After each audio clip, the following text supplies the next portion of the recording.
السلام عليكم متابعي الكرام، كنتمنى تكونوا كاملين بخير وعلى خير. هاد الايام راهي جا واحد الاخبار اللي خطيره بزاف، تتقول بان عيد الاضحى في المغرب غادي يتلغى وما غاديش يكون عيد الاضحى. وانا تنقول لك مستحيل من سبع المستحيلات يتلغى عيد الاضحى، وانا غادي نقول لك علاش. وسبق لي وهضرت في هذا الموضوع بالتفصيل في حلقه سابقه. دابا على السريع غنقول لك علاش، بسبب واحد فقط، وهو كاين واحد اللوبي مغربي متكون من شخصيات كبيره، منهم برلمانيين، منهم مسؤولين. هاد البرلمانيين وهاد المسؤولين تياخذوا دعم من الدوله، دعم ب 500 درهم على كل راس شراوه.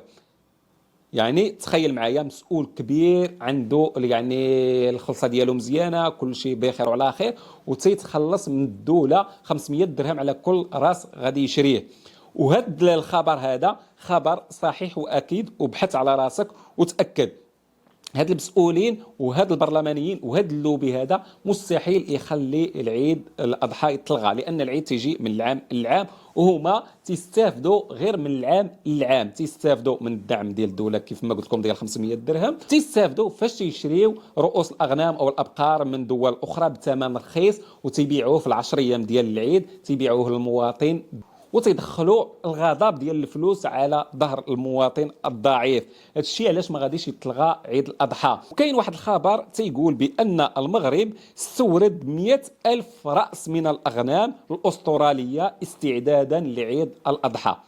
يعني المغرب من دابا بدا كيستعد باش يوفر رؤوس الاغنام، لان وزير الفلاحه رحنا شفناه في البرلمان خرج وقال بان عندنا نقص كبير في قطاع الاغنام، رؤوس الاغنام في المغرب. وهنا تطرح التساؤل، علاش عندنا نقص في رؤوس الاغنام والابقار والمغرب عنده واحد المخطط الاخضر كيف ما كنسميوه، المخطط الاخضر اللي داروا عزيز اخنوش فاش تولى الحكومه. وهذا المخطط الاخضر اللي دار اخنوش الهدف ديالو هو تطوير الزراعه، وبما ان الزراعه غادي تطور بطبيعه الحال رؤوس الاغنام غادي تزاد وغادي تتوفر، لان غادي العلف غادي يكثر وغيكون موجود. ولكن ما كاين لا مخطط اخضر ولا مخطط اسود، لان هاد المسؤولين الهدف ديالهم هو الربح والربح ثم الربح. وفي الاخير تنقول للناس اللي كانت باغيه تشري خروف العيد قبل العيد، يعني في هذه الايام هذه، وسمعت هذه الاخبار وتراجعت، ما تخافوش، العيد كاين مليار في المية. اللي بغى يشري العيد دابا يعني خروف العيد ويخليه، كاين اللي تيبغي يخليه يعني حتى العيد على حساب الرخاء، دابا تيكون الرخاء شويه على ايام ديال العيد او بزاف ديال الاسباب. يعني هاد الناس تنقول لهم شريوا العيد ما تخافوش، لان العيد غادي يكون وما غاديش يتلغى.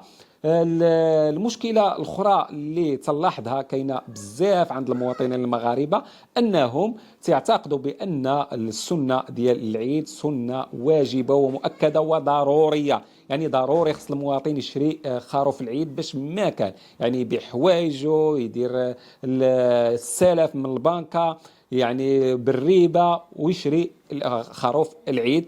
وهذا الشيء ما كاينش. الا ما كانش عندك باش تشري العيد، راه في الدين ديالنا وباجماع العلماء عادي ما تشريش العيد.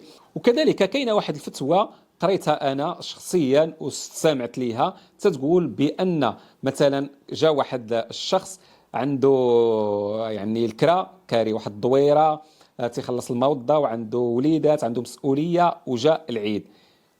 هنايا الا كان ما عندوش يعني متوفره فلوس العيد، وعنده غير باش يخلص الكرا، باش يعني يخلص الموضه، في هذه الحاله يسبق الموضه ويسبق فلوس الكرا وما يسبقش العيد، لان في هذه الحاله الاهم هو يعني فلوس الكرا.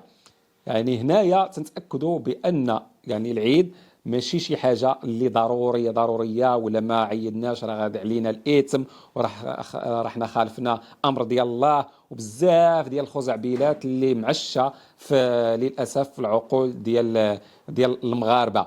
يعني العيد ماشي ضروري وماشي اكيد مليار في المية الا ما عيدتيش راه عليك الاثم في الاسلام. هذا الشيء ما كاينش. كنتمنى يفيدكم الفيديو، ما تنساوش تشاركوا مع الاصدقاء، تشاركوا الفيديو مع الاصدقاء والعائله تاعهم الفائده، وما تنساوش وضع لايك للفيديو تشجيعنا على تقديم الافضل. والسلام عليكم ورحمه الله تعالى وبركاته.